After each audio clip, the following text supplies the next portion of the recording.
Len, you've been asked a number of times, which this is a question people should have asked me. You've been asked a number of times about black knights. You've talked about black knights and how they get in the way of the war on waste. And could you talk a little bit about that? Originally, when we started this program, we found that literally in every company, there would be a guy we called the Black Knight. That was the person that didn't want to change. He or she loved the way the business was running with him and his current job, the way it was defined and everything. So he ended up becoming an interference to the war on waste. He'd get in the way of progress and whatnot, and he absolutely did not want to change programs that were currently running in the company.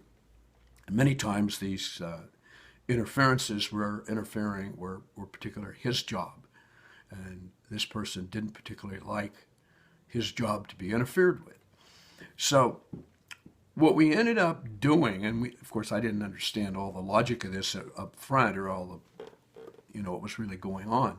But when we did the war on waste, let's say if there were 150 people in the company, we would have 30 projects going at the same time. 5 people per team, 150 people divided up into 5 people per team, that's roughly 30 teams. And they would bring all these ideas simultaneously to the company, and the Black Knights just couldn't keep track of all of them. And it's sort of like if you have enough people running over the hill in a battle, and you've got more people than there are bullets on the other side, and you can take them over. That's the kind of thing you had here. The Black Knight only had 10 fingers on his hands to plug the 10 holes in the dike, and there were like 20 extra ones coming through. So what we realized that the effect of the war on waste was to put a tremendous pressure on those people that wanted to fight the change. But more importantly, we went, once we understood this phenomenon was going on, the Black Knights, we basically put a plan in place with the CEO to let him know that, that these people were not helping his cause. And so the CEO would point out to us up front who the Black Knights might be, and we would look for those people. Many times there are other Black Knights that would surprise the CEO. But the question also comes up, where did you get the idea for the Black Knights?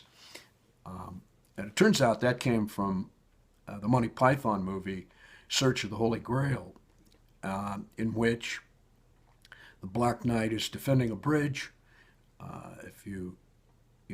King Arthur comes up, they engage in battle, the Black Knight loses his arms and 2 legs, and he's a stump on the ground, and he's just he says, tis but a scratch, I've had worse.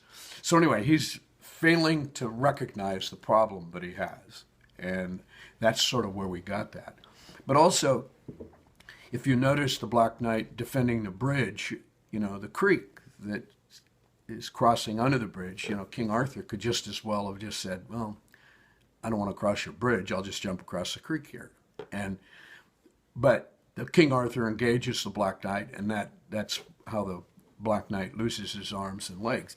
So that's sort of what happens when we get into the war on waste and the Black Knight raises his ugly head. I'm coming in there with the king behind me, and the Black Knight still insists on fighting the change, and we end up having to lop off an arm or leg. It really gets that way. I'm not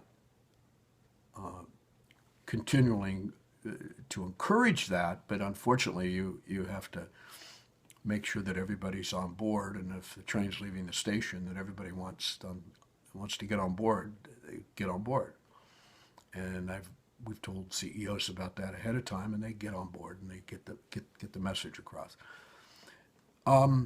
If you want to find out more about the War on Waste, you can go to our website, www.thewaronwasteacademy.com, and find out more.